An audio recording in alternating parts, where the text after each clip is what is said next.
There you go. Now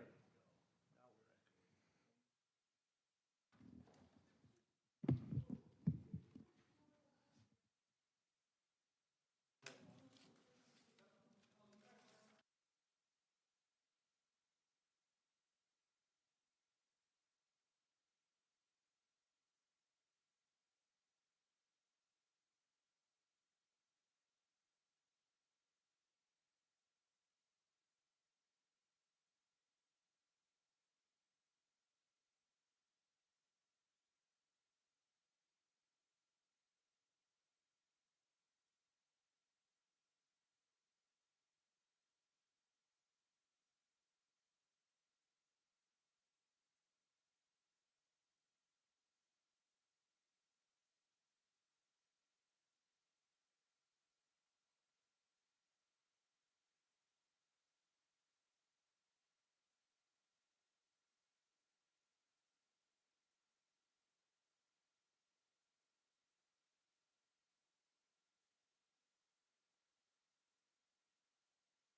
All right, good evening, everyone.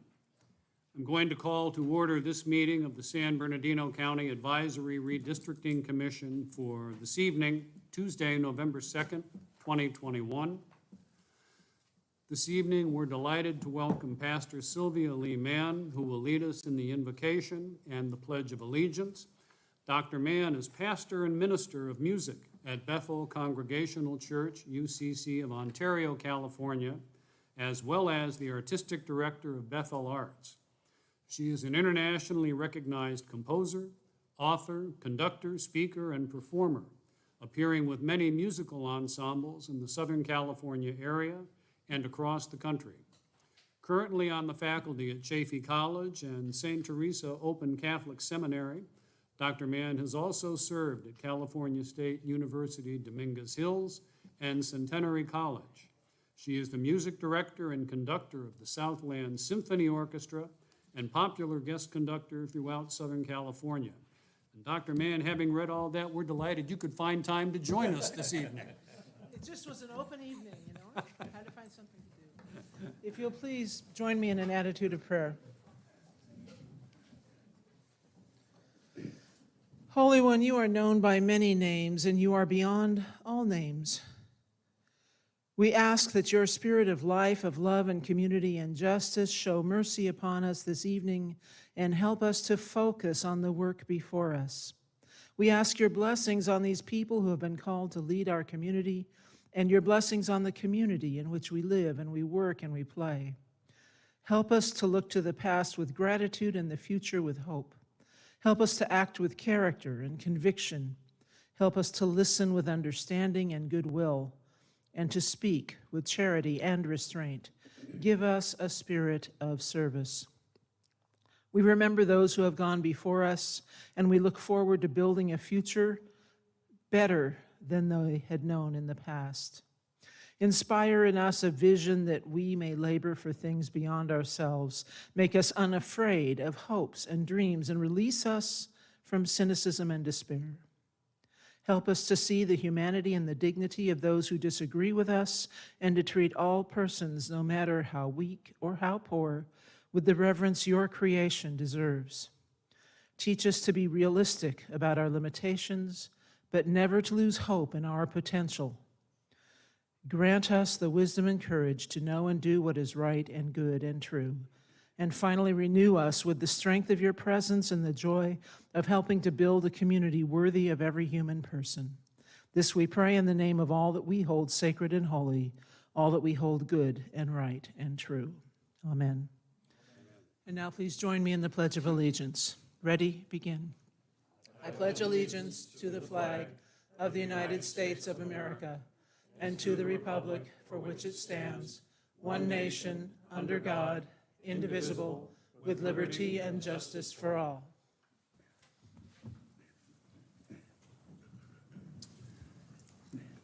Thank you again, Pastor Mann. We appreciate you joining us this evening. Thank you. At this time, ladies and gentlemen, we will take the roll call of the commission, and for that, we turn, as we always do, to Madam Secretary, Ms. Monell. Thank you, Judge Davis. If you could please respond with present or here when I call your name. Judge Davis. Present. Vice Chair Nakeen. Present. Judge King. Commissioner Crefeld. Present. Commissioner Little. Commissioner Basley. Present. Commissioner Jernigan. Present. Commissioner Anderson. Commissioner Shannon. Commissioner Runnels. Commissioner Hazlett. Commissioner Wilson. Thank you, Judge. We do have a quorum. Madam Secretary, thank you so much. At this time, ladies and gentlemen, we are going to take up approval of the October 27th, 2021 Commission meeting minutes.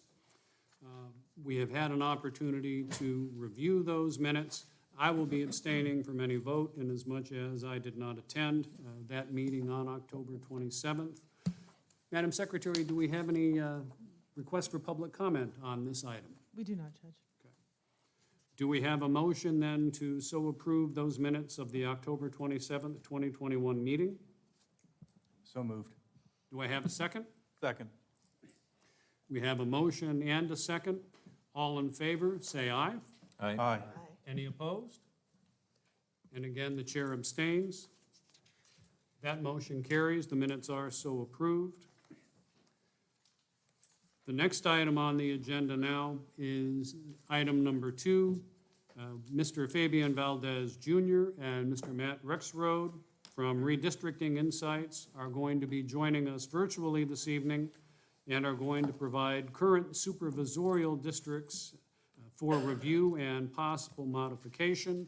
And this has to do with the current map, which is in existence, with the old population information prior to the census, now having the new population information taken into account, as I understand it. Are we going to hear from Mr. Valdez first, or Mr. Rexroad? Mr. Valdez, I gather. Evening. I wanted to really quickly, before I started, see if staff wanted to first talk about what we received from Rancho Cucamonga in regards to the boundary lines. Yes, thank you, Fabian, for mentioning that. We would like to make the commission aware of a public comment that we received from the city of Rancho Cucamonga with regards to their city boundaries, the city identified boundaries, which include a recently annexed area of Etowanda Heights that was not reflective in the census identified city boundaries. So Fabian, if you can elaborate a bit more for the commission, I'd appreciate it. Thank you. Certainly, and I think it might be easiest if I just share my screen and show you the area here. And we're going to be starting with the current supervisor districts anyway, so I'm going to bring that map up so we can look at it.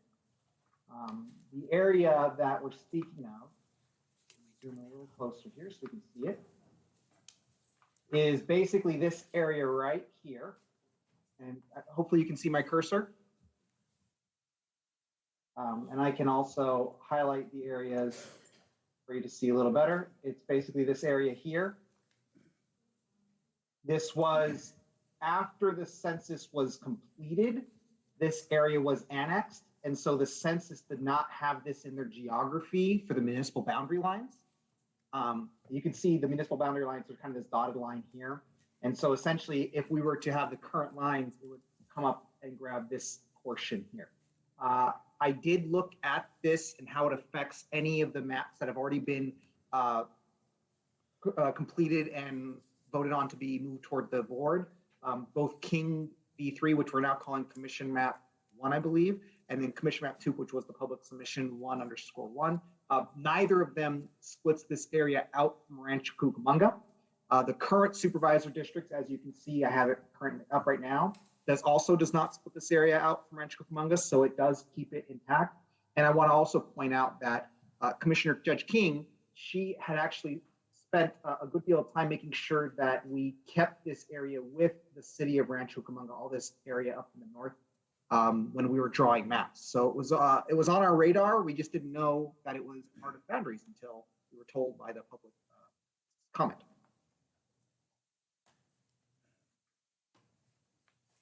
So thank you, Pam, for that. Does anybody have any questions? Any commissioners have any questions on that first before I jump into the current supervisor maps? Mr. Valdez, my only question would be, do we know what the population count is for this, this new area that you brought to our attention this evening? Yes, I can tell you it is, let me actually put up here. It is approximately 53 people according to the census. Did I hear that correctly? 53 people? 53. Okay. Thank you so much. Commissioner Basley. Just a clarification, it is difficult to hear. Am I to understand that all the maps that we have so far proposed to the board do include this, that are no changes needed? I think that's what you said, but I wasn't sure. Yeah, that is correct. Okay. Essentially, all of the maps that have been already proposed, including the current supervisor, which we're going to talk about tonight, this area is kept with Rancho Cucamonga. It is not in any way split off. So there wouldn't have to be any changes to the current map that we've already approved. Right, thank you. Okay. Do any of the other commission members have any questions? Judge King? Yes, I'm quite familiar with that area, and I'm concerned that the area was described as Etowanda Heights, and the area that was marked is over Rancho, the western portion of Rancho does not include Etowanda, is further to the east. So I just want to bring that to your attention. It may be, perhaps the portion that you highlighted was too inclusive of, because I think it went beyond Etowanda Heights. I didn't catch all of that, but I believe you specified that Etowanda is actually to the east and not to the west. Is that what I'd heard? That's essentially correct, yes. Right. I can say that, and I can actually bring it up here.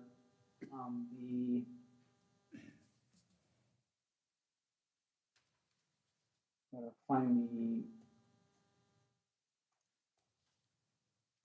shape file.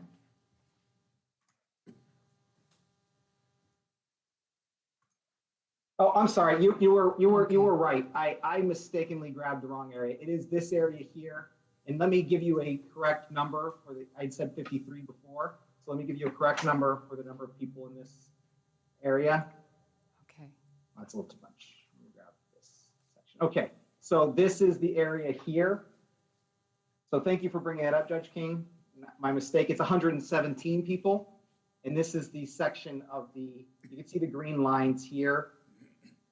That are the area that Rancho Cucamonga has added or annexed. Some of this, by the way, you can see the line, this is one large census block, so I'm not sure how many people live in this section versus this section up here. That's the reason I'm not counting. Thank you for the clarification.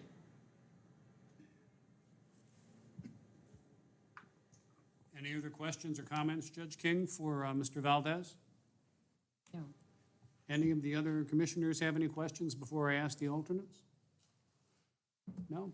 Let me ask the alternates. Let me start with you-know-who, of course. Commissioner Hazlett, please. I was actually going to echo exactly what Judge King said. 'Cause I was like, that's not Etowanda Heights, so thank you for the opportunity.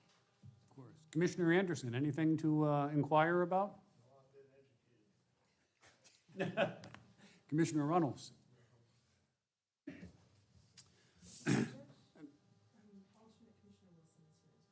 I'm going to ask Commissioner Wilson. I wanted to be sure I called her name correctly. I am increasingly misidentifying people, and I'm trying to get over that. Commissioner Wilson, any questions or comments at all for Mr. Valdez? Commissioner, thank you.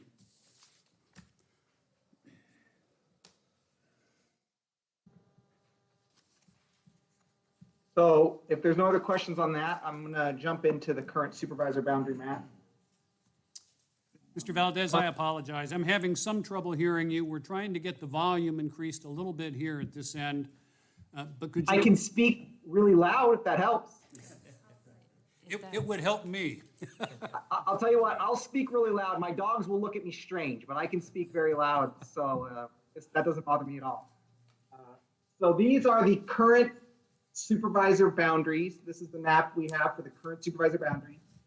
As noted or stated in previous meetings, there are some slight changes based on census geography having moved around a little bit. The blocks changed and so we have slightly different boundary lines. I'm just going to go through and show you where those boundary lines have changed so you can see where the differences are, and then we can talk about your next steps. So starting over here in the western section of the county above Mount Baldy. So you can see this red line that you see is the current supervisor district boundary lines. Okay, the second district follows this line, comes down, follows the red line here, and then you can see it scoops down and around this way. The rest of the lines, if you do not see the red line, that's because the yellow line is overlapping it, which are the lines that I'm using to draw the current districts, for clarification. You can see in the areas where it does not meet the line, that is because census geography is likely changed. This kind of squiggly line here is likely a ridge line or something of that nature. If I were to show you a census block, for instance, if I were to show you, this is the census block geography now, And you can see how that red line kind of splits the block geography. When I went through and redrew these districts, I tried to keep in mind areas that looked like they had populations that should be with one area or another, and then also tried to make sure I followed the line wherever I could possibly follow it. There are some sections where I go over, and there are some sections where I go under, but for the most part, I tried to keep it where I could on the line. There were some places where it was slightly more difficult to get that right. Up here, really not a lot of population in this area. In fact, it's probably zero in this area up here in the high mountains. But down here in San Bernardino, in the actual city, you can see we have this little pocket here. The issue being that is now the new census geography, and I don't have this nice clean line to use. And so when I'm making my adjustments and trying to draw things out, I just tried to follow what I felt were the best lines. This right here is actually a road. So I just followed the road to get this line. Similarly, you can see these up here in the Barstow area. Some small changes here as well. And then down here in the desert area around 29 Palms, you can see there's some small changes to the lines. In the area of District 4, there are no changes. The lines match perfectly. And then on the boundary between 5 and 2, that is kind of the northern boundary and the western boundary of 5, there are no changes. And you can see the lines match perfectly there. And then the majority of the eastern boundary of 5 between 5 and 3 matches just fine. So hopefully you guys heard all that and I wasn't too soft-spoken. Thank you. I could hear you, and I'm quite certain my colleagues could as well. Wonderful. Are there any questions about any of these small changes and tweaks I made in order to get the census geography back in line? Any questions from any of the commissioners? Any questions from any of the alternate commissioners? No, apparently not, Mr. Valdez. Wonderful. So talking about the actual numbers. Hang on one second, Mr. Valdez. Sure. Mr. Wirt? One thing I wanted to add regarding that straight line across the top of the old second district, I should explain the reasoning for that. That boundary there is the boundary of the Mojave Desert Air Quality Management District. And the reason that line was drawn that way so straight was because any board district that goes into that district, that board member has to sit on the Mojave Air District Board. So that line was drawn that way so as not to require the second district supervisor, by virtue of the fact that the district line jogged a little bit over that boundary line, would have to sit on that board. So that might be something to keep in mind when drawing that line in that area, is that if any board district goes even one house into the Mojave Air Quality Management District boundaries, that county supervisor has to sit on that air quality board. So I just wanted to explain that if there was any mystery as to why that line is so straight. And because I noticed that with some of the adjustments for the current census blocks, it does take the old second district into that air quality management district area. Thank you for the clarification on that. That actually helps with the understanding of it. For the commission, you have a couple of options with regard to that. When we produce the meets and bounds, which is kind of the legal speak of the lines that will be taken by the lawyers for the official adoption, we can set that line, if you'd like, there, and basically just draw it through the census block geography. It will slightly adjust the numbers, and we won't know exactly how it adjusts the numbers because we don't know, what portion of whoever lives here is up here and what portion is down here, correct? But it would not be enough to really sway any Voting Rights Act issues or any deviations, just because there's just not enough people in this area to really cause a problem.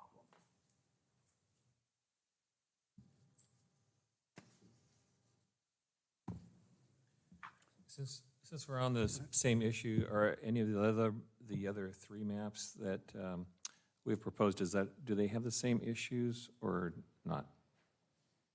Do we know? I would have to go and double check. I can open up and look after we're done with this one. I can go and look and we can see. I'm not aware of whether or not they do it at this moment. Could I have a little more clarification from county staff? Is the line just this east to west line, or is it also partially this north-south area here? It was just the east to west line. Thank you. And to answer Commissioner Basley's question, there was no discussion 10 years ago about any kind of jurisdictional issues with other agencies. So I couldn't say for sure whether any issues were created. There hasn't been any talk of any during the past 10 years of board members being inadvertently put into jurisdictions that they probably by common sense wouldn't need to be governing members of. Well, if I can just maybe make a couple of observations, because I'm hearing this for the first time, as I think the rest of us are, and I appreciate Mr. Wirt's comments. A couple of things. I'm not necessarily persuaded that this particular, shall we put it, unusual circumstance is something that the commission really needs to concern itself with. Our purposes are vastly different than a supervisor looking perhaps to cut down to some manageable amount the pressures and demands on their time, which I can certainly understand.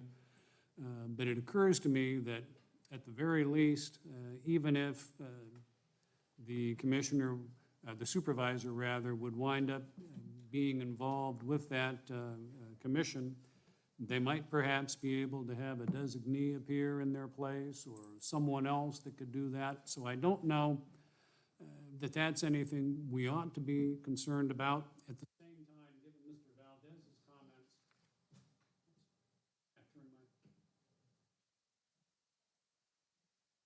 my bad. There we go. I've got a green light again. At the same time, given Mr. Valdez's comments, perhaps it's not such a big issue to essentially redraw the metes and bounds to coincide with Mr. Wirt's comments.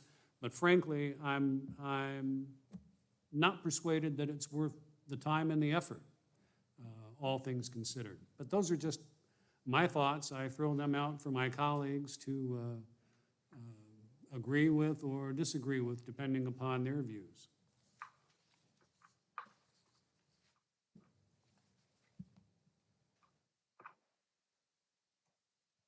Commissioner King. Yes, I just want to indicate I agree with your perspective that you just set forth.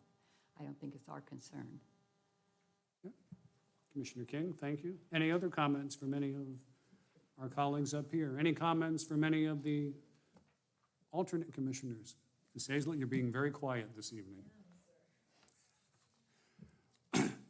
Mr. Valdez, we interrupted you. We got off on a little track, thanks to Mr. Wirt. And again, I'm quite serious about that because this was news to me and to the rest of us up here this evening. Right. No. I went ahead and highlighted the areas. These are the census blocks that currently go over the line, so you can see where they dip into. This particular census block here is actually slightly problematic because it really does cut the rest of the district in half. Now there's no one living in this. Well, I'm sorry, there are people living in this block, so I couldn't tell you how many people in this block are just above the line and how many are below the line. I'd imagine the good majority of them are below the line, but as you can see, there are people potentially in this little area here. So in this block, as I said, is one large block that comes all the way down. Another thing to consider is Lake Arrowhead. This line does cut Lake Arrowhead, and there are approximately 300 people in these blocks right here in the area of Lake Arrowhead. So you would be cutting Lake Arrowhead if you were to use that line. So I just wanted to give the commission that information so they had it, something you can think about when considering this. Okay. That being said, I can talk a little more about the current, as I've drawn them, the current supervisor deviations and the Latino CVAP numbers. You can see here on the top of my screen, hopefully it's big enough, but I'll read it out just in case it isn't. The first district as drawn, which is using the boundary lines from the old the current supervisor district. The first district is 9,453 people over the ideal population, about 2.17%. The second district is about 8,022 people under, which is about 1.84% under. The third district is 4,890 people over, which is about 1.12% over. The fourth district is 5,501 people underpopulated, which is about 1.26% under. And finally, the fifth district is 822 people under the ideal population, which is about 0.19% under. With regards to the Voting Rights Act, the fourth and fifth districts were the districts that we had been watching for, Voting Rights Act issues and making sure we got to the correct numbers.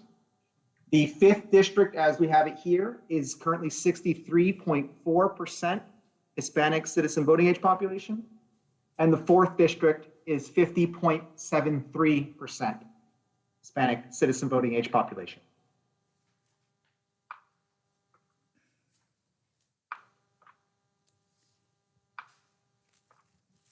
Do they have any questions about this map?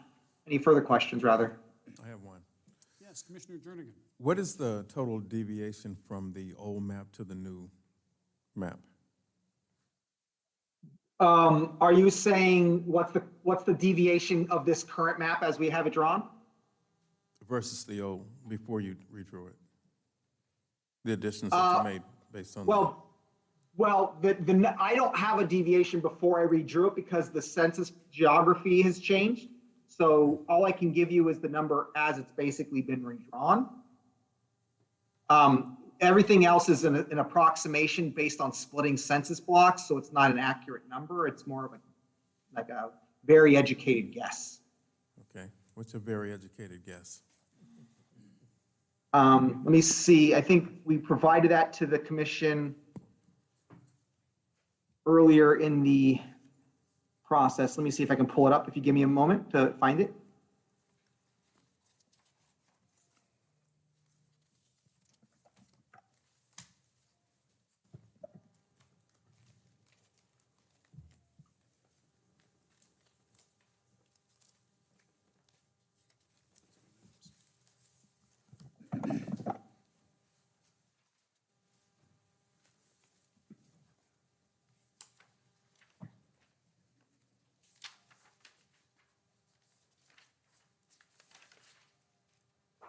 Okay, so I believe this is the correct numbers here I'm looking at. Right. So from adjusted numbers, give me a second. I'm going to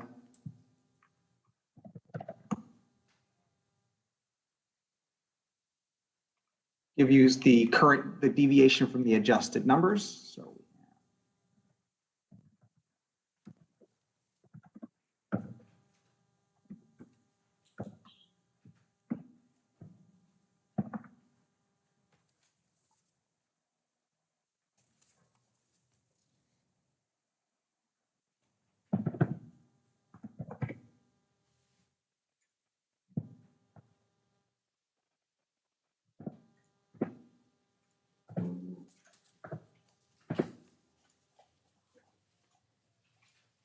okay, so the total deviation for the prison adjusted on the educated guess version is what we'll call it.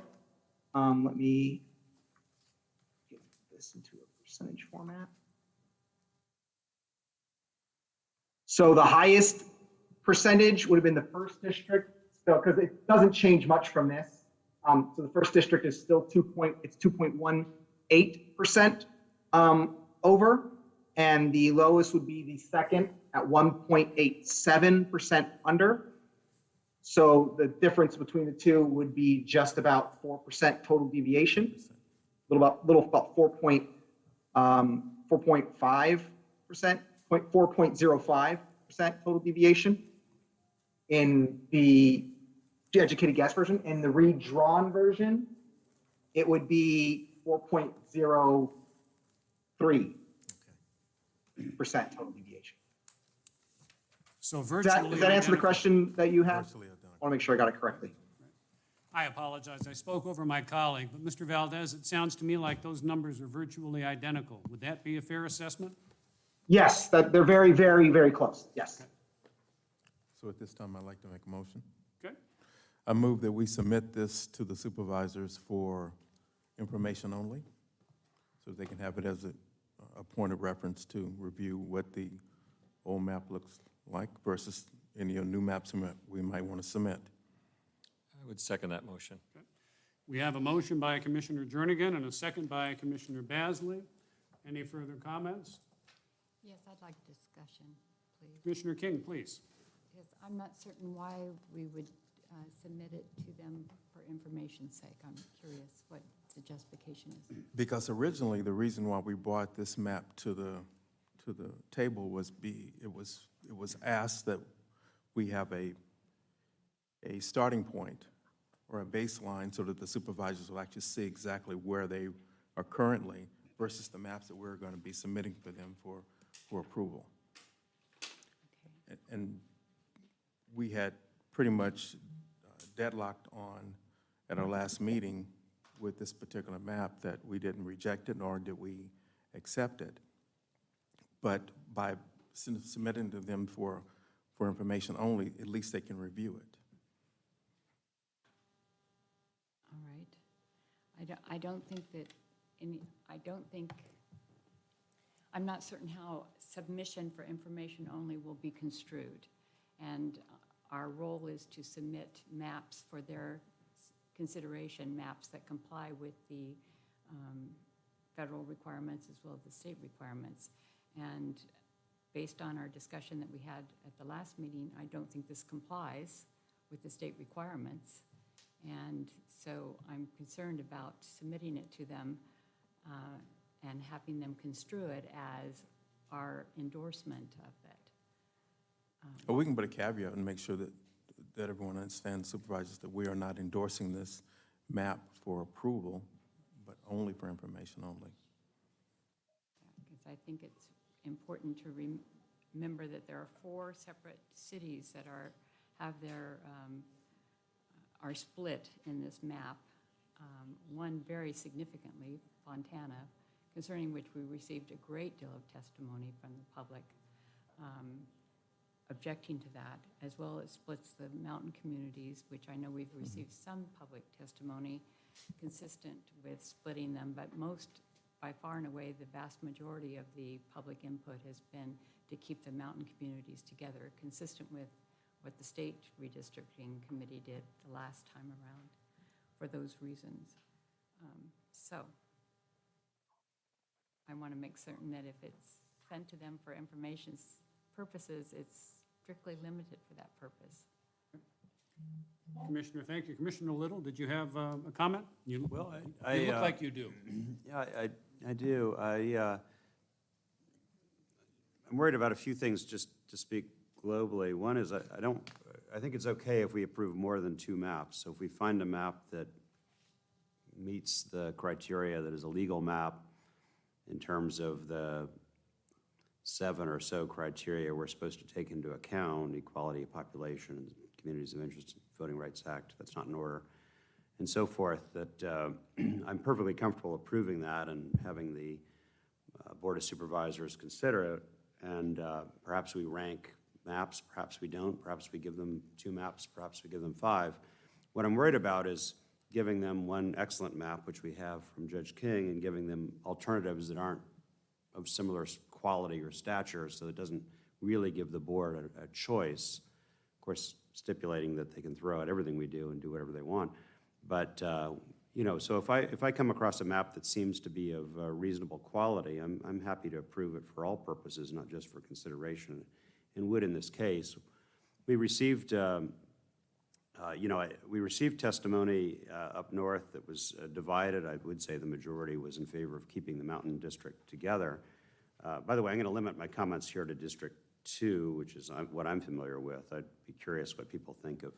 We've struggled, to go off topic here slightly, we've struggled to put Barstow in with Victor Valley. It doesn't seem like there's any way to do it into one district. But I'll leave that aside and just talk about District 2. District 2 has represented the western reaches of the mountains for 10 years now, and we didn't hear any particular complaints about it.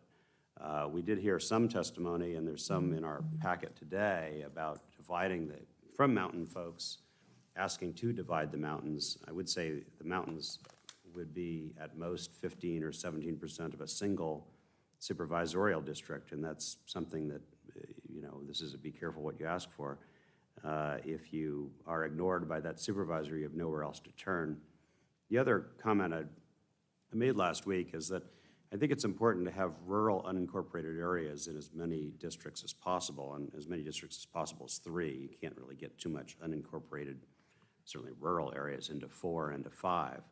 But this map has the benefit of giving people in unincorporated areas sufficient representation at the county level. If you live in a city like I do, I live in Rancho Cucamonga, we don't really deal with the county all that much. If I'm doing a room addition or some real estate aspect, or not me, but someone else is doing some real estate aspect, they deal with their city, Rancho Cucamonga in this case, or Ontario, or what have you. They don't really deal with the county. But if unincorporated people are essentially frozen out by the way the lines are distributed, where they can't get the attention of the county, their interests in the county are far more important than those in incorporated areas. So I like this map. There are some adjustments that could be made. The line between 2 and 5 has this little boot heel. It only exists because there was a supervisor at that point who lives in that little cutout. That's not really a legal criteria for us. So I could certainly see some adjustments to the map, but it is in compliance, as far as I can tell, with the Voting Rights Act, the equality of population. I'm sorry. Thank you, Judge King. To my mind, it seems perfectly something that the Board of Supervisors can consider and make adjustments as they see fit. So I would vote for Commissioner Jernigan's motion. I would only add that I would like it to be considered in its entirety by the Board because it's an adequate map. Is that last comment, Commissioner Little, sort of a friendly amendment to the motion, asking that it be approved as a recommended map, as opposed to being submitted, and as Commissioner Jernigan stated his motion, being submitted to the Board for informational purposes only? I think, yes, I'll say it's somewhat academic, and that the Board can consider Board of Supervisors, I should say, can consider more than what we consider, or what we approve, I should say. But I would try that. If that fails, then maybe we could vote on the motion as is. Let me ask Commissioner Jernigan, are you really willing to accept that friendly amendment to your motion? In other words, to have this map be considered as a map to be approved and recommended to the Board, not just as a map to be submitted to the Board for informational purposes only? Well, at our last meeting, I thought we had a motion to do that, and it failed. That is correct, I believe. So we're back to where we were originally. Well, as a famous man once said, that was then, this is now. I think we have a full complement of commissioners, and we did not last week because of my absence, for which I apologize. But that's entirely up to you. If you're willing to accept the friendly amendment to your motion as submitted by Commissioner Little, that's fine. If not, I'll accept the friendly motion. Commissioner Basley? Yeah, and actually the motion at Crestline was the reverse, which was to not present it to the Board, as I recall, and that failed. So.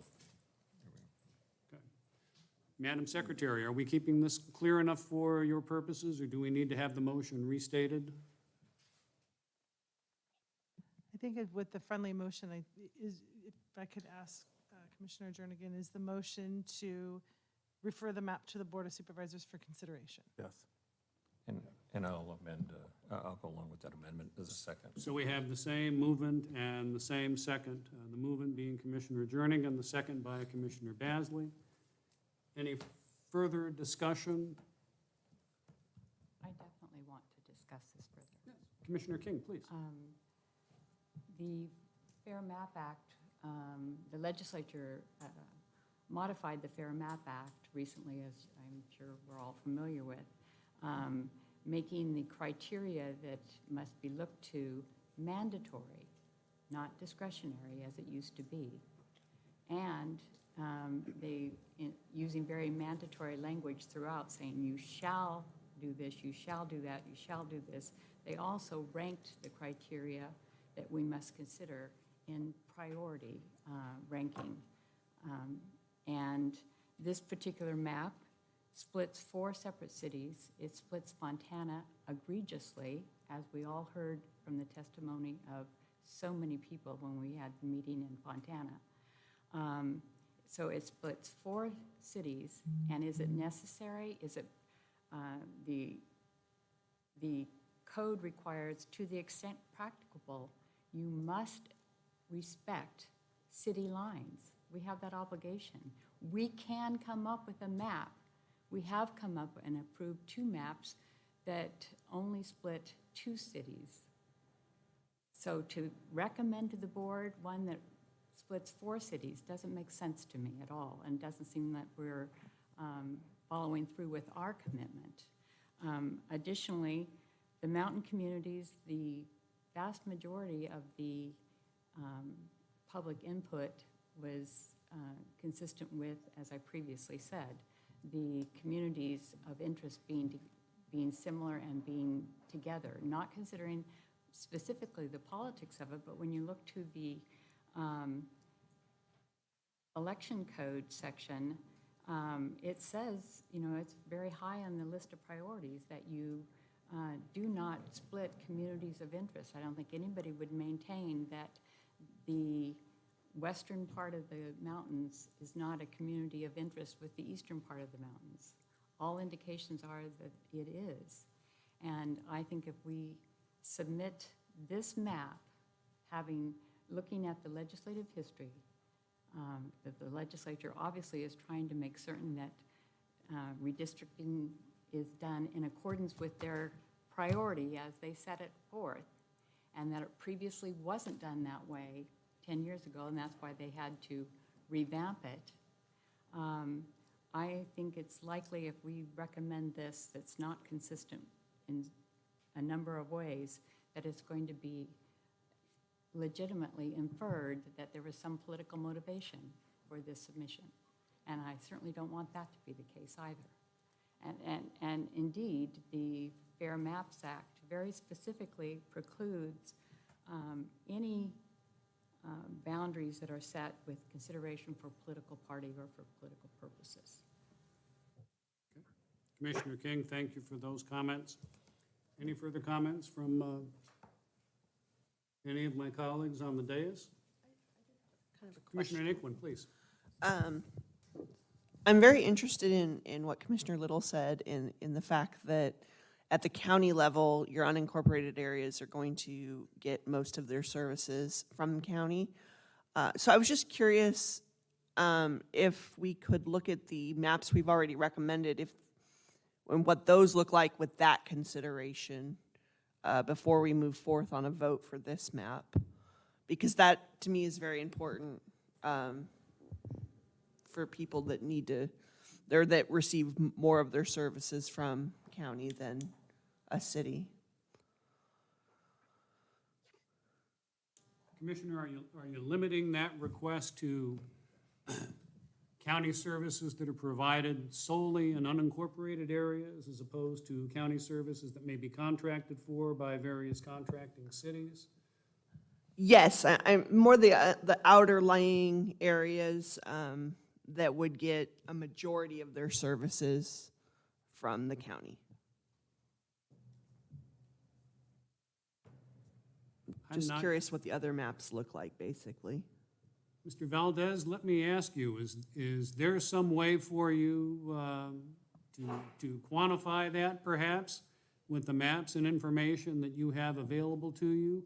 Or is that a little too much to bite off and chew this evening? No. I think I have a way that I can show it I think, what you're looking for. With regard to the two maps that we have already worked on, if you give me a second.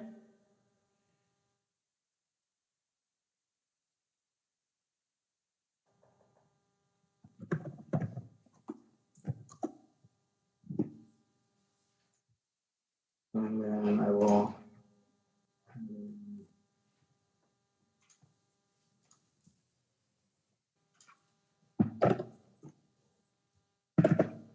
Excuse my terrible spelling in case I'm misspelling these as I'm typing fast.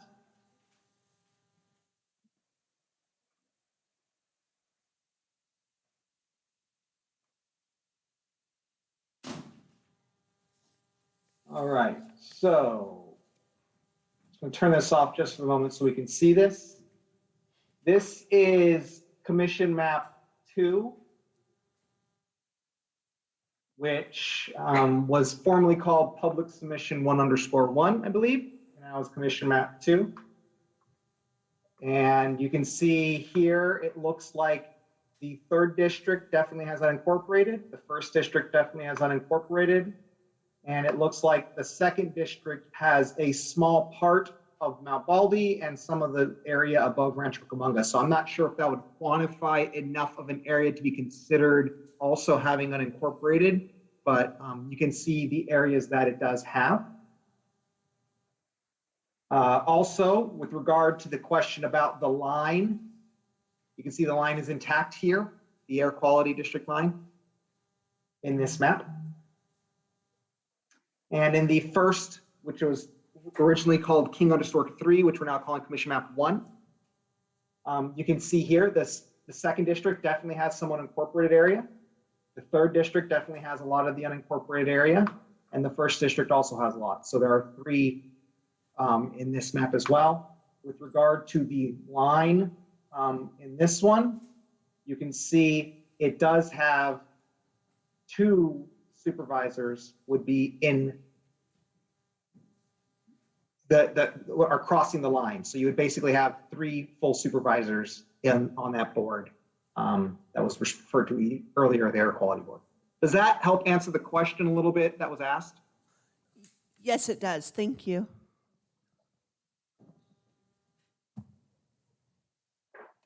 Did you have a follow-up to that, Commissioner, or you're fine with that information? Yes, I'm fine. I just wanted to see what the other maps look like when we're speaking about unincorporated county areas. Okay. Commissioner Creffield, I think you had a comment? I just want to say I support Commissioner King and her comments with this map proposed. I just feel like proposing something that already exists and keeping a very split down the middle Fontana and 3 other cities is just not something that I feel we should send to the Board of Supervisors. Well, I have a comment, but before I do, I want to be sure we've heard from everybody else. Do any of the alternate commissioners have any comments at all on this issue? No. I don't. Okay. Commissioner Hazlett. What's the fluidity of the Mojave Air Quality District's boundaries?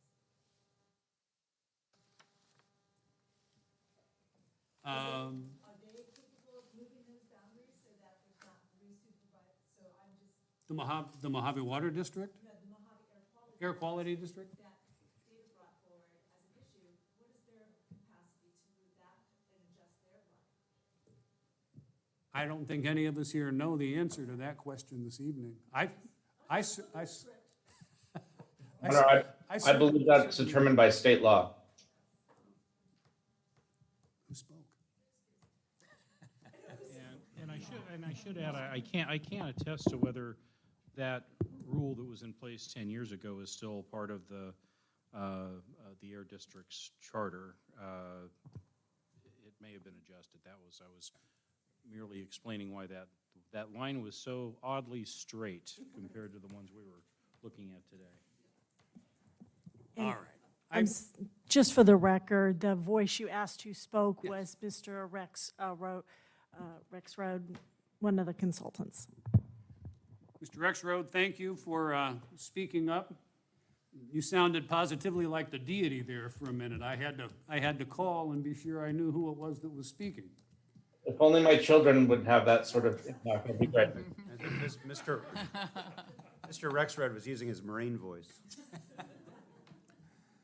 I did have a couple of things that I wish to say, particularly after hearing from Commissioner King and Commissioner Creffield, as well as from Commissioner Little and Commissioner Jernigan and Commissioner Basley. Look, the plain simple fact of the matter is that we are dealing with issues that are of great concern to members in all of our county, in all of the supervisorial districts. Having said that, I would remind all of my colleagues that we are but an advisory redistricting commission. We are not an independent redistricting commission. Whatever recommendations we make, whether we make a recommendation of a map as a support of it, or whether we take Mr. Jernigan's initial motion to submit a map to the supervisors for informational purposes only, the fact remains that the ultimate decisions are going to be made by the Board of Supervisors themselves. I come from a school of thought that says the more options that are made available to decision makers, the better, as a general rule. Even if some of those options may seem to be flawed at first blush, because however flawed they may be, they can be tweaked, they can be discussed, they can be improved upon.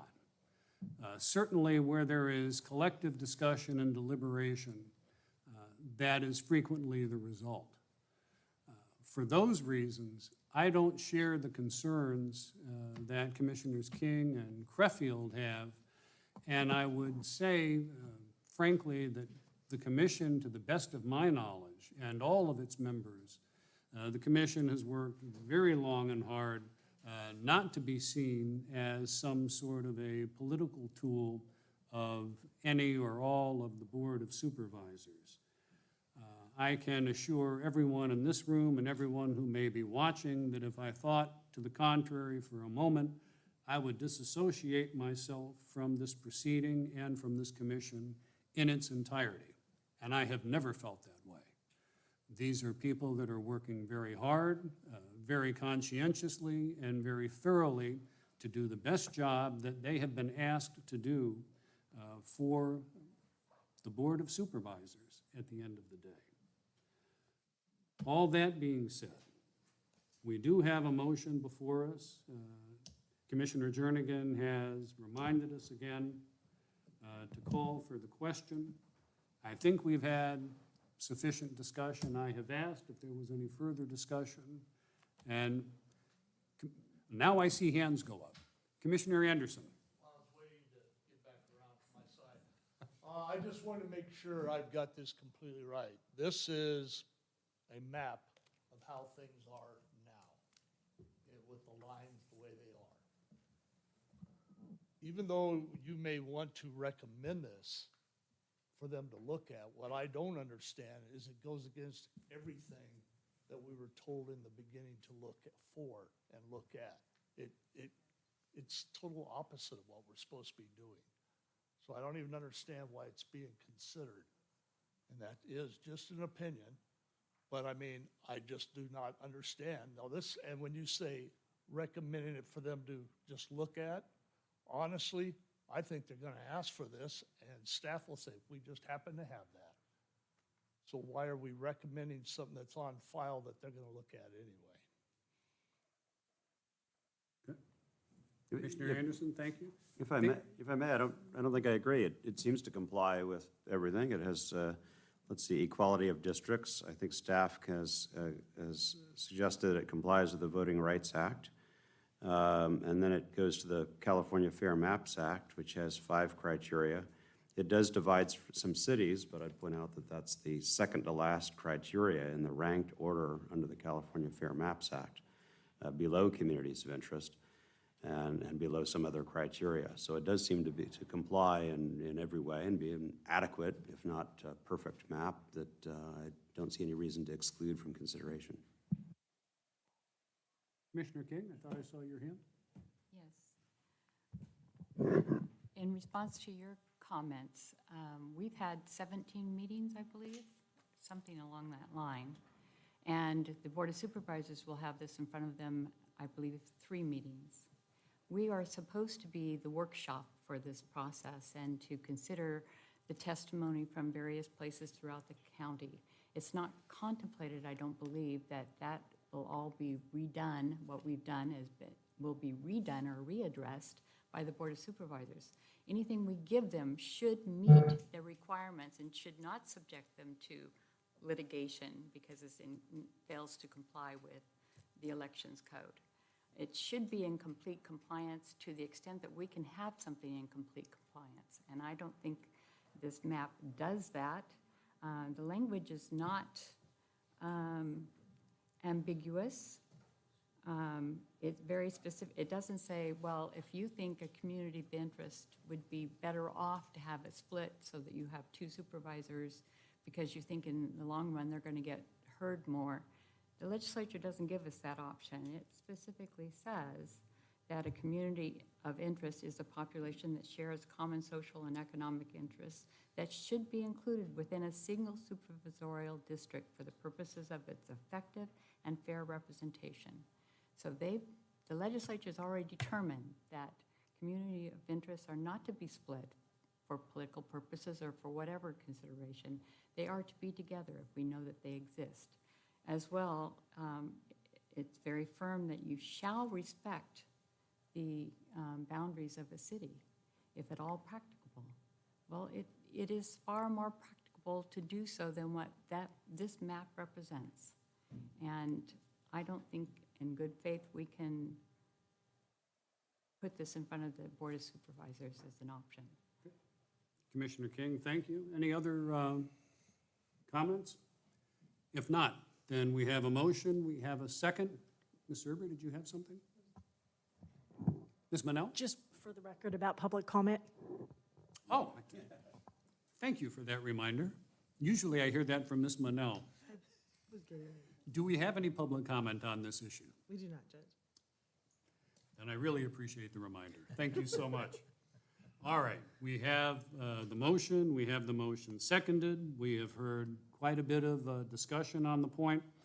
All in favor of approval of Commissioner Jernigan's motion indicate by saying aye. Aye. Aye. All opposed? I oppose. Nay. Nay.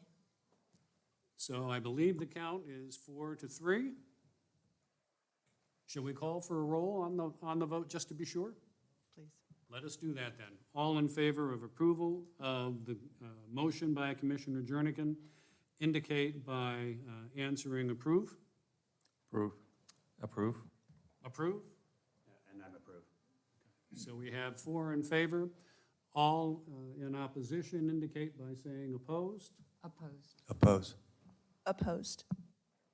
So the motion carries by a 4-3 vote.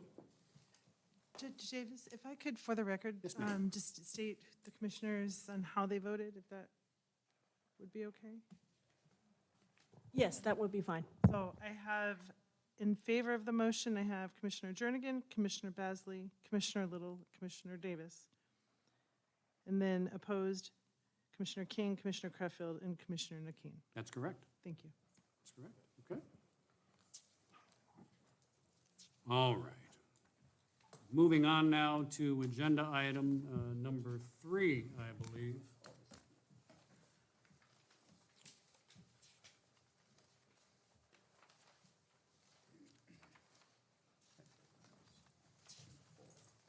Is it number 4? Item number 3. Thank you. Well, as I indicated earlier, I need a table lamp up here with me. All right. With that, I think we turn again to Mr. Valdez and Mr. Rexroad, please. And could you please confirm which item number this was and the map ID? This is, I believe, public submission number 5, and this is agenda item number 4. Public submission number 4, item number 3. I think I heard public submission for item 3. Correct. You did. I apologize. Oh, I just want to make sure I get the right one up for you.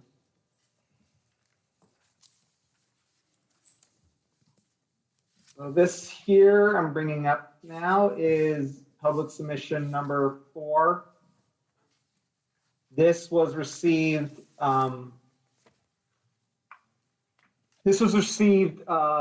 last week and the weekend before, but too late to be agendized on the last meeting. So we have it on this meeting. This came in through the public mapping tool from a citizen. Their concerns were keeping certain areas together and also communities of interest. I'll zoom in so you can see more closely how it works. First, the 4th district comes up and splits upland up to San Antonio Heights. It also splits out part of Ontario and part of Fontana. That's the 4th district. The 2nd district then comes over the top of that, taking the remainder of Ontario and upland and Fontana, also part of Bloomington, and comes up through the mountain area, through Crestline, splitting Lake Arrowhead, and then around to Running Springs. The 5th district takes Rialto, another section of Fontana and Bloomington, and then also a portion of Colton and a portion of Grand Terrace, as well as Muscoy and a portion of San Bernardino. The 3rd district then takes the rest of Grand Terrace and Colton. Oh, and I should have specified the 5th district also takes a portion of Loma Linda. The 3rd district takes the rest of Loma Linda, and then San Bernardino, Colton, Grand Terrace, and moves up, around, taking Big Bear, up through Lucerne, a little chunk of Apple Valley, and about half of Barstow, and comes around, up, and then gets to Needles, grabbing Needles with it. And then the 1st district is the remainder of Barstow and Apple Valley, along with the rest of the Victor Valley.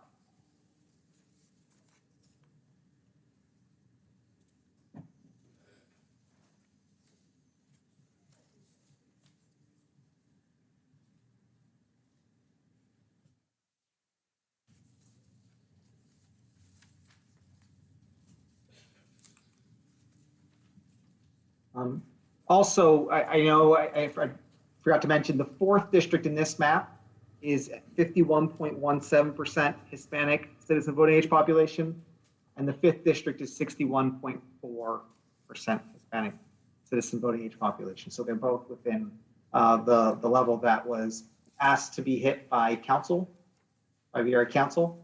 And the total deviation for this map is sitting at about 3%. So it's well under the 5% guideline that has been given.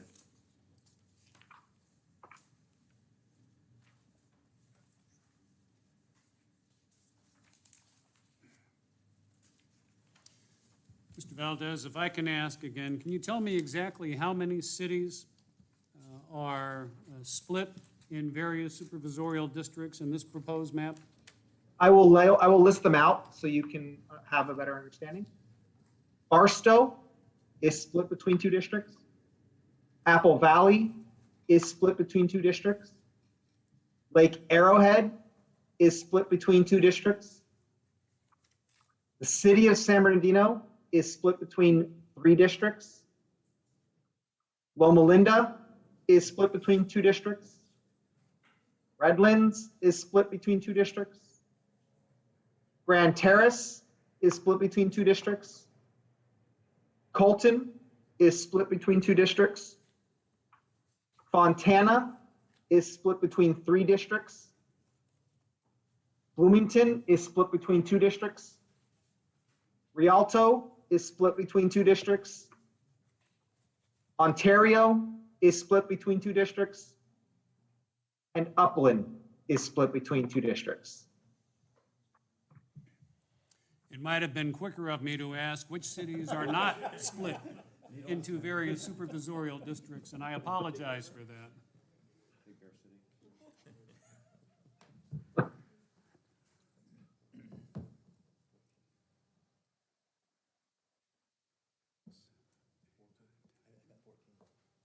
I have 13. I have 13. 13? Still one city, though.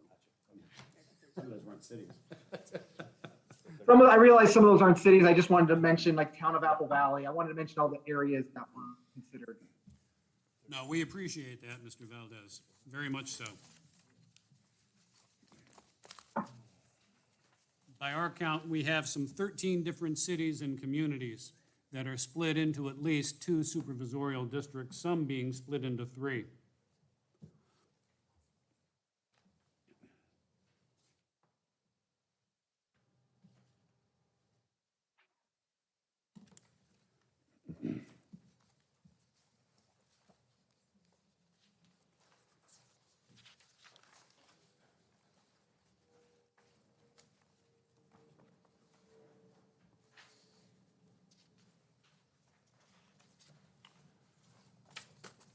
I'm certainly not trying to put a chill on any comments, but I have to confess, after hearing just how many cities are divided into at least 2 supervisorial districts, this is not a map that I think, frankly, the commission ought to be spending much time discussing. But those are just my thoughts. I concur. Can I ask for clarification again on the Hispanic CVAP percentage numbers? They're on the page. I'm just, I'm really straining to read them. Certainly, the 5th district is 61.4% Hispanic CVAP, and the 4th district is 51.2%. So there are just still 2. That is correct. There are still 2. The next highest is the 2nd district, which is 43.3, and then the 1st district, which is 40%. All right, thank you.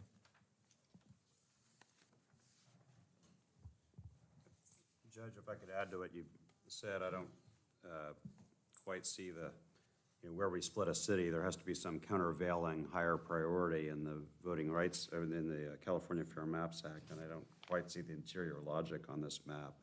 Again, I'll try to limit my comments to District 2, and other people can talk about other districts, but there's a sliver of, I guess it's upland, between this LA County line and the rest of the district. It's in a different district. And the mountain communities are divided into 3 portions. Crestline and Running Springs are separated from Lake Arrowhead and separated into a 3rd district from Big Bear, et cetera. And for that matter, Arrowhead, and we heard quite a bit of comment on this even from both sides, people who were comfortable dividing the mountain districts and people who weren't. They didn't feel that that area should be with its northern side neighbors. And that's what this does with Lake Arrowhead. So other people can comment about other parts of the district, but I don't see the interior logic that would encourage me to divide as many cities as this submission asks us to do. Commissioner Little, thank you. Any other comments from any of the commissioners here on the dais with me? We have any comments from any of our alternate commissioners? Ms. Hazlett?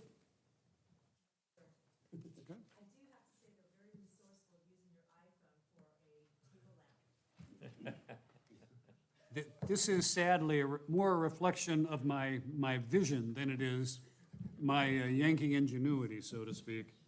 But thank you for that. Mr. Valdez, is there anything else about this public submission number 4 map that you think we ought to hear about from you that we haven't?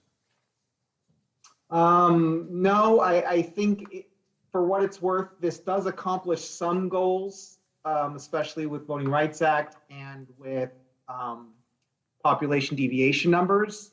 This gets pretty close to what the Voting Rights Act Council had recommended you get as close to the 50 and the 63 as possible. This does get pretty close to them. So I will offer that up. Also, it does do some things that were talked about before, part of Barstow being with the Victor Valley, because that was mentioned that was difficult to get Barstow in with them. But other than that, it does split a lot of cities, and so there are some areas that are somewhat confusing, and it may just be an artifact of when they were drawing the map. They had some difficulty, but you can see there's this kind of area that comes up over the top here. I'm not certain if that would rather they have rather put that in the third or the first. And I'm not sure what the reasoning for like arrowheads being split other than maybe for population purposes to get that deviation lower. So all that being said, my recommendation for this map would not be to try fixing it because it would be a lot of work to fix, I think, to get it in line with what the commission has already stated their goals are. Just keeping cities together. And I think we'd have to make a lot of changes that might end up completely invalidating this map that was submitted. Mr. Valdez, thank you. I'll ask one final time before I ask if we have any public comment. Any of the commissioners have any further comment with respect to this map? No? Commissioner King? Well, I think splitting 13 cities is totally contrary to what is contemplated by the Fair Maps Act, that alone. And then splitting the mountain communities 3 ways, not just 2 ways, is also directly inconsistent with the dictates of the election code. It does keep the Homestead Valley communities together with Lucerne Valley, and the diversity numbers as well as the population deviation is within line, but that's it. I don't see anything else that speaks in favor of this map, and I think there's a lot that goes against it. Okay. I'll ask the alternate commissioners one last time. Any comments at all on this proposed map? Hearing none? Yes. Yes, Commissioner.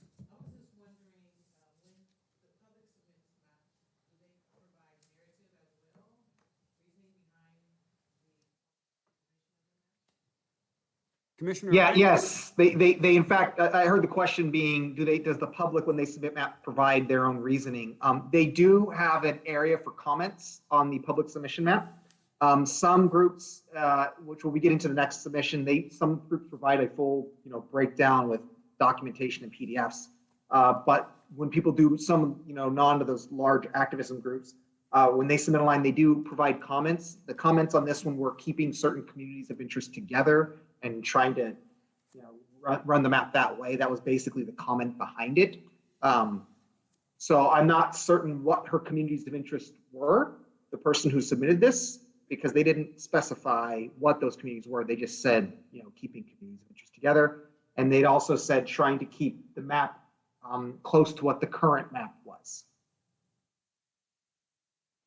Commissioner Wilson, any other questions at all for Mr. Valdez? No, you're very welcome. Do we have any requests for public comment on this issue? We do not, Judge King. Okay. Excuse me, Judge Davis. That's all right.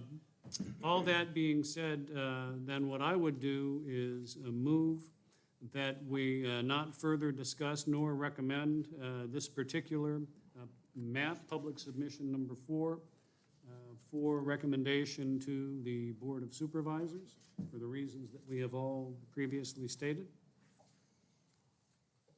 I second that motion. We have a second from Commissioner Creffield. All in favor of the motion, say aye. Aye. Aye. Any opposed? Hearing none, the motion passes unanimously.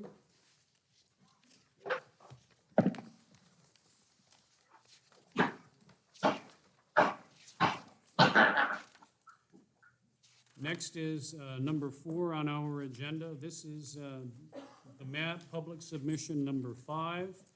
And again, Mr. Valdez, if we can turn to you for presentation on this agenda item, please. Certainly. I want to clarify first about this map before I jump into it. This map was received from a group called, I believe, the Black and Brown Alliance or Brown and Black Alliance. They also submitted some documentation on their reasoning for this map.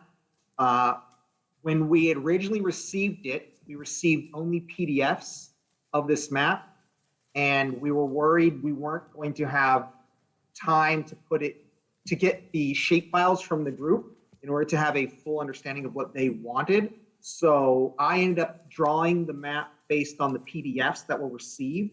We did get the shapefiles after the fact. So I have made a version of this with their shapefiles, which are probably more exact to what they want. But I will state that the version I drew came very, very, very close in terms of populations and numbers that they had stated on their submission. So what you have in front of you, I believe, is the version I drew. Those are the numbers. The version they drew, like I said, has slightly different numbers, so you may see a discrepancy between the documentation they have provided and the documentation in front of you from what we've created. Thank you for So- that explanation. Yes, with all that being said, I'm going to go ahead and open the version that I created based on the PDFs.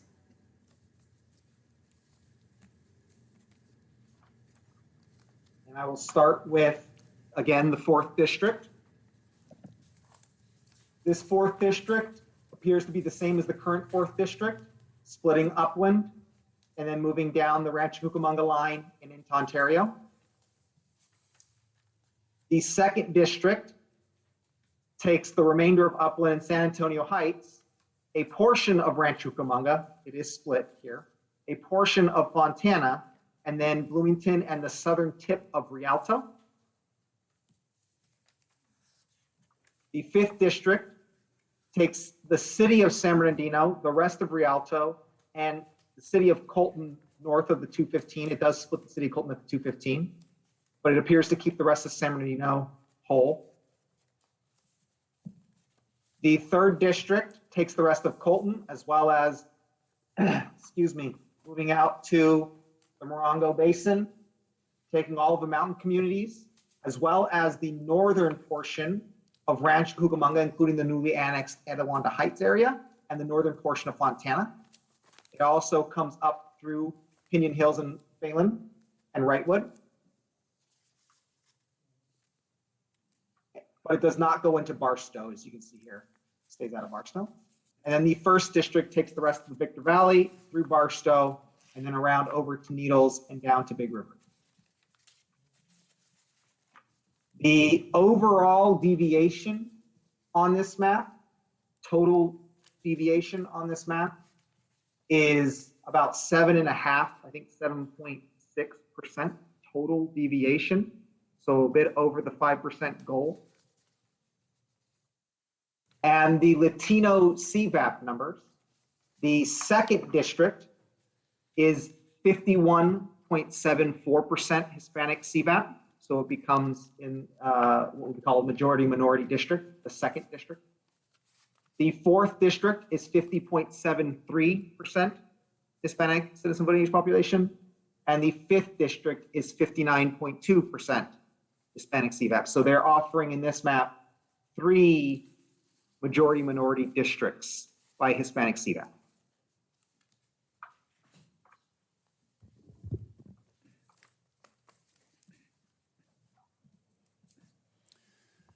Mr. Valdez, if I can ask again the same question I asked with respect to the last map.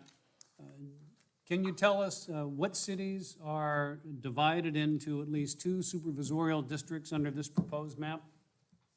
Certainly. The city of Colton is split between 2 districts.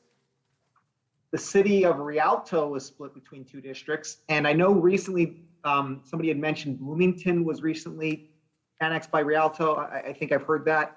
If that's the case, the Bloomington area is also separated from Rialto. And then Fontana is split between 2 districts, and Rancho Cucamonga is split between 2 districts. And Upland. Oh, I'm sorry, and Upland is split between 2 districts. Thank you. So 6 cities. Thank you. Correct.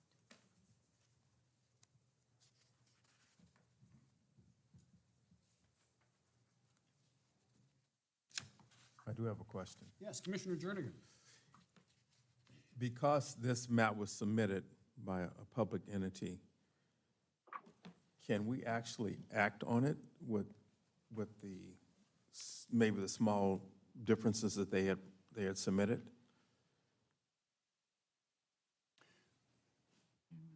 Does that make, am I being clear? Is that You're their- probably their being clear, intended- and- Their intended, what they intended is not exactly what we're actually discussing? I'm not sure I follow you to the extent your question goes to whether we can take into consideration a proposed map submitted by another agency or entity. I think the answer is yes, we can. The second part of your question, did that have to go with maybe Mr. Valdez's lines or Yeah, stats the- are just a little bit different than what they the submitted. proponent actually Right. submitted? Right. Okay. Well, If I was drawing a map and I submitted a map and that map is not exactly the way it was submitted, but I have a question about whether or not that map can actually be, the map that's being discussed can be brought to the board, Well, I think commission. I think it could certainly be discussed, and to the extent that the commission felt that some revision to the proposed map might be desirable, and it was made, then, of course, the commission could choose to amend that map and then vote on that map as to whether or not to recommend it. So I think the short answer is it's fair game for discussion. Where it goes from there depends upon what you and the rest of the commission thinks is appropriate. Okay, thank you. Okay? Mr. Chair. Of course, Commissioner Bass. Yeah, I did have a question. This map looks very, very similar to the public submission map of October 27th, public submission map number 3 combined. The only differences I could see is that second district did not include San Antonio Heights in the one from October 27th. But looking back at that map, I can't see where San Antonio Heights ended up. And in the 5th district, Colton is now included in the 5th district, where, again, on the map that was submitted on the 27th, I can't really tell where Colton was. And for ease of, hopefully ease of discussion, and to your point, I put up the lines for the public submission 3 you just referred to. Okay. The green lines are public submission 3, the yellow lines are this public submission 5. If I zoom in, this should make a little more sense. You can see here the portion of Upland and San Antonio Heights that was included in this new version that was not in the old version. As well as down here, you can see this portion of Colton was moved over. The line moved to here. And then also you can see Highland here was split in public submission 3, is now kept whole in this version. All right, thank you. There's also another small section up here, mostly desert area, not necessarily in a community municipal boundary or town boundary, but you can see this area here was also changed. And then one other small change right down here, which I'm not sure how many people this affects, but I don't believe it's much people there. Thank you. It looked very similar, so I just, Yeah, they are very, I think you're absolutely right. You can see many of the lines are very similar, like exact. So yeah, I believe you are correct. This looks like the public submission 3 map. Mr. Valdez, thank you. Commissioner Basley, thank you. Any further questions for Mr. Valdez? Yes, Commissioner King. You limited it to questions, not comments. Comments, correct? of course. Comments are included? Well, All right, particularly where you're concerned, Judge King, comments are always included. all right. Well, I think the population deviation alone precludes us from approving this map. It's considerably off the target population, but perhaps more significantly is the 6 different cities that are split. And I'm not certain what the justification is, but the magnitude of the split in Rancho is somewhat comparable to what's the magnitude of the Fontana split that we have presently. And I don't know what justification is given for that. And that's just one city that I'm quite familiar with. I do note that the mountain communities are together in this map, as well the Homestead Valley communities are together. But beyond that, I don't see that this is an appropriate map under the requirements of the MAP Act. Commissioner King, thank you. Commissioner Basley? yeah, just as a comment, and this is why I recall this map or something very, very similar, where exactly those same comments were made at the Crestline meeting, and we had voted not to propose that recommend that it go forward to the Board of Supervisors.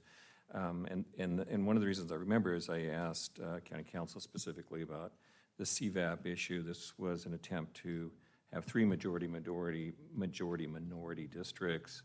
And at that time, we were advised that wasn't, it's not the number, it's the percentages that we currently have to try to keep those as close as possible rather than the number of minority districts. And that's why I recall this map being very similar to that one that we recommended not to move forward. Commissioner Basley, thank you. Any further comments from commissioners here on the dais? I would echo, briefly, Commissioner King's comments. I think that the significant deviation of half again as much as what we're shooting for, 5%, with the deviation for this proposed map being over 7.5%, is sufficient in my mind to preclude any further discussion without even getting into the fact that we have some 6 communities, including some cities, that are going to be divided according to this map. But let me hear from any of the alternate commissioners if any of them have any comments on this particular issue.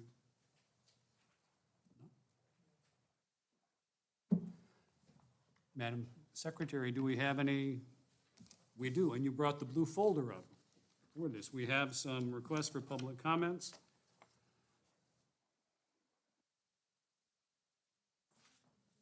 First is, and I hope I'm reading the name correctly, and that may be in doubt given my lighting up here. I believe it's Ms. Maribel Nunez. I apologize if I have misread your name. I'm sorry, ma'am? Oh, the second person, of course. That's fine if you would like. Let me call then Ms. Ana Gonzalez.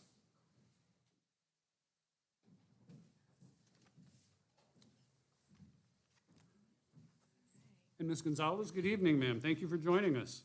Good evening, Advisory Commission. My name is Ana Gonzalez, and I represent the Center for Community Action and Environmental Justice, and I am also a convener for the Brown and Black Redistricting Alliance. So I want to go over really quick. How many minutes do I have, by the way? So I know how fast to go. I believe you have 3 minutes. Okay, so I wanted to go over some of our numbers, and there has to be a little bit of confusion from the maps that were presented because, for example, the city of Colton is meant to be kept whole. So I don't know if maybe when we submitted the files or in interpreting the maps, something went wrong, but just want to make sure, wanted to throw that out there. So for District 1, we cover the areas of Adelanto, Victorville, Apple Valley, so essentially all the high desert with a Hispanic CVAP of 40%. And on this one, we have a deviation of 2.5. So I wanted to clarify that. And then for District 2, covers San Antonio Heights, North Upland, Rancho Cucamonga, Fontana, Bloomington. So it essentially covers all the areas of the 210, 15, and the foothills with a Latino CVAP of 51.7%. And this one has a deviation, according to my records here, of negative 0.4. And then District 3 covers all the mountain communities, keeps them together since they're sparsely populated. And according to a lot of the COIs that we collected from a lot of community members and other partner organizations, they wanted to keep Redlands, Highland, Loma Linda whole. And that was a huge input of COIs that we received to make sure we kept those communities whole and that they had some similarities with the mountain communities. And that one had a CVAP, a Latino CVAP of 27%. And then District 4, really quick, was the west end of San Bernardino County, which covered Montclair, South Upland, Ontario, Chino, and Chino Hills, with a CVAP of 50.7%, Latino CVAP. And from the COIs that we collected from these community members, they say they share shopping centers, school districts, and many community services. And then from District 5, which is the highest Latino CVAP that we have at 59%, these are below the mountain communities, the most dense, working class, and EJ communities, the ones that are being targeted by the influx of warehousing, pollution, and many other burdens of health impacts. And that one, according to my records here, it has a deviation of a -4.3. And then, That's time. sorry, okay, that's all. Thank you. Ms. Gonzalez, thank you very much for taking time this evening to come chat with us. We appreciate that very much. All right, next I believe is Ms. Maribel Nunez. Ms. Nunez, good evening, ma'am. Hello, everyone. Maribel Nunez with Inland Equity Partnership and the Brown and Black Redistricting Alliance. We surveyed and got over 100 communities of interest. So this is not just us just being here and presenting. And we have over 20 organizations that are part of a Brown and Black Redistricting Alliance. I did want to echo to a lot of what Anna had said. With our demographer that we're working with, the deviation didn't go over, I think the 2.5 plus is in one of the districts. So I'm not sure where you're getting your calculation, but it's inaccurate. We are not over 5% on the deviation. And I also want to mention that when we look at, even when you look at the California Redistricting Commission and others, that we're looking at equal population and we're looking at the Voting Rights Act, right? And so unfortunately, there are certain, when we look at the whole county of San Bernardino County, the numbers don't lie. It's 3 Latino Voting Rights Area Act districts. And so, yeah, there's going to be some cities that are going to be split, but compared to all the cities, we don't have majority of them split. So it should qualify for one of the maps to be in consideration. And so for us, we will politely contest if this doesn't move forward, because this doesn't go past the deviation. It's compliant to the Voting Rights Act. So that is number 2 in criteria. And the cities and geography and all of that, that's later, right? That's below the criteria. So I think you guys will be non-compliant if you're not following the law of the Voting Rights Act and the FAIR maps. So for us, we will contest if this doesn't move forward, because it does follow the qualifications. And then for the shapefiles, when I called the office about the deadline, the shapefiles didn't come up of us submitting it until the day of. And the staff was very polite, but we submit them a little bit later. We couldn't get them quick enough. So that's something that wasn't said in the email, that you have to include shapefiles. So that's why things were a little bit off. So if we are able to resubmit, if just to make sure we have our numbers recalculated, but in our calculation, the deviation doesn't go over 5%. And so we will contest if you don't see this as a qualified map. So thank you so much. Ms. Nunez, thank you very much, ma'am, for taking time this evening to come join us. Can I respond to that really quickly? I just want to make sure that I'm making certain that I heard correctly. Was the contention that the deviation was not over the total of 5% in the maps that were submitted? Is that what I heard? Yes, if you look at the 5 different districts, it doesn't go over 5. I think there's some that are negative percentages of deviation. Okay, I think I understood. Thank you. So Thank you, ma'am. I was going to say we have another public request for comment. Ms. Lori Sassoon. Ms. Sassoon, good evening, ma'am. Good evening, Commissioners. Thank you for the opportunity to speak. My name is Lori Sassoon. I'm with the City of Rancho Cucamonga. Happy to be here this evening. I just want to make a comment with regard to the submittal. The city has a number of concerns with regard to the split of Rancho Cucamonga, and not just the split, but the nature of the split.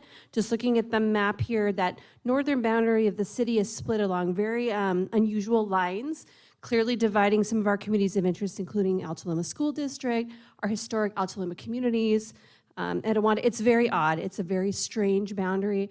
I really don't think it complies with Fair Maps Act criteria either. So we would be very concerned about this map and that boundary along northern Rancho Cucamonga. So we want to register our concerns tonight. So thank you for the opportunity. Ms. Sassoon, thank you very much for taking time this evening to come join us. Madam Secretary, I believe that concludes public comments. Is that correct? All right.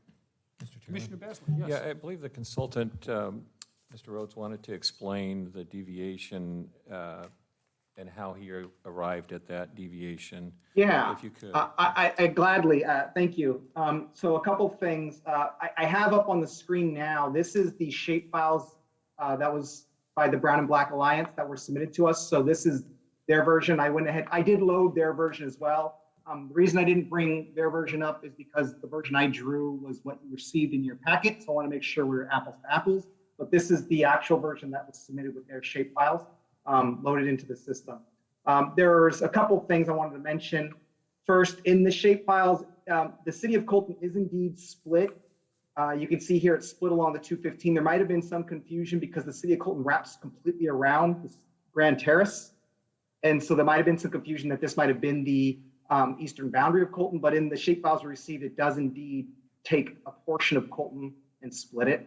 That was the first part of the comments. And then the second part regarding deviations, you can see I have my deviations up here. Yes, you are correct that any individual district does not exceed 5% deviation.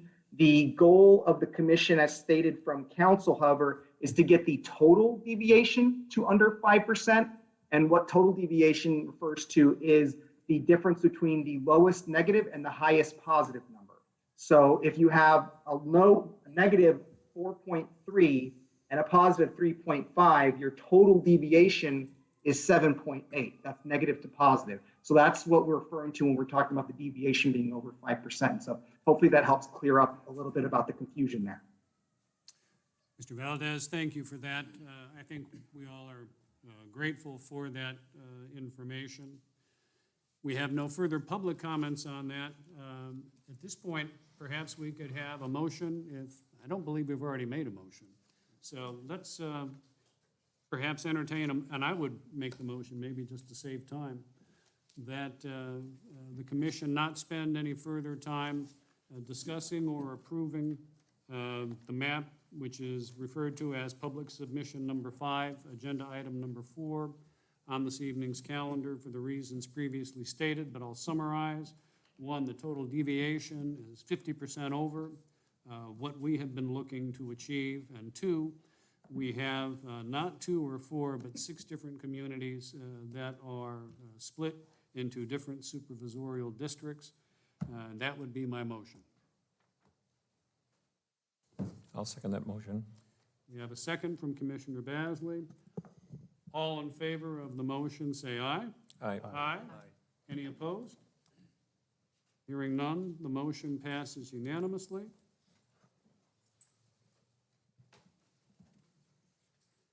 And I believe that is the last action item on this evening's agenda. At this time, however, we will call for any general public comments. Madam Secretary, you'll notice I am asking without being reminded. Do we have any public comments? Thank you, Judge Davis. We do not. All right. Let me ask any of my colleagues on the dais, do any of the individual commissioners have any comments this evening? Commissioner Basley, please. I'll start off. Since it's our last meeting, I wanted to make sure that I thank county staff. They don't get paid any extra to do all these evening sessions, and they come out willingly to help us, and they've helped us tremendously through this whole process. So, Ms. Williams and Ms. Monell and Ms. Serber, and of course Dave Wirt, I appreciate, and the others that have set up all the equipment time and time again. I appreciate your efforts, and it's really been helpful to us. So thank you very much to county staff. Commissioner Basley, good words and heartfelt. Thank you. Commissioner Jernigan. On the echo of those same sentiments, you guys have been working very hard. You spent a lot of time, a lot of hours into this, and it's been very supportive because without the technology that we've been able to do, we wouldn't have been able to move this fast and make decisions as quickly as we have been able to. Commissioner, thank you very much for those comments. Any further comments from our colleagues? Just what my colleagues have already said. Again, thank you so much to county staff, even to the degree of helping me know which door I'm supposed to walk into when I come to an unfamiliar city or building. But it's just been, wonderful, sitting here with my colleagues as well, and I appreciate all of our input and all of our assistance, and a special thank you to Mr. Valdez, Mr. Rexroad for being there to support us as well. Thank you. Commissioner Creffield, thank you. Any further comments? Do any of the alternate commissioners then perhaps have any comments? Ms. Hazlett, I am somewhat taken aback that you have no comments.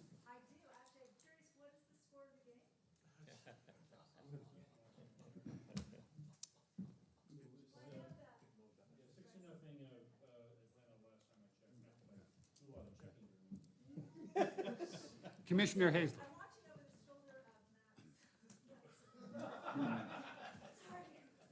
I am regretting having called on you, Commissioner Hazlett.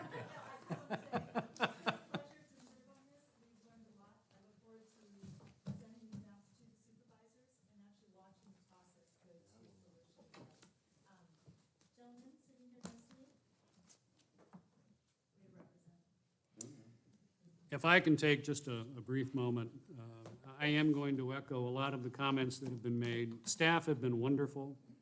Without your efforts, without your dedication, none of us would have been able to get through what we've been able to get through. And I know I speak for all of us when I say just how grateful we are. That goes not just for Ms. Williams and Ms. Manel and County Council, Ms. Serber, but for all of those technology wizards that we have working who have had to deal with unusual environments for technology and have done so with great success. I also want to thank my colleagues. I don't know that I could ever make members of the public fully understand or appreciate how dedicated they have been and how giving of their time and efforts they have been in attending all of these meetings and reading all of the materials. And I can assure all of you that the discussions we had were frank and full, and tonight was an example of that. And we have been blessed with a very dedicated commission. The public has every reason to be proud of them and their service. I know I certainly am. I also want to give a special thanks to my Vice Chair, Commissioner Naquin, who on my absences, which were 3 or 4 more than I would have liked, ably took up her duties and made sure that things kept moving along. And all of us, but particularly me, are grateful to her for her time and her efforts. I'd like to thank Mr. Valdez and Mr. Rexroad. You've made what was for all of us an unusual, new, and somewhat challenging process much more understandable, and we are grateful for all of your efforts. This is the last public meeting for the Advisory Commission. I want to wish everyone all of the best. Please stay safe and healthy, and thank you for your participation. With that, we are adjourned.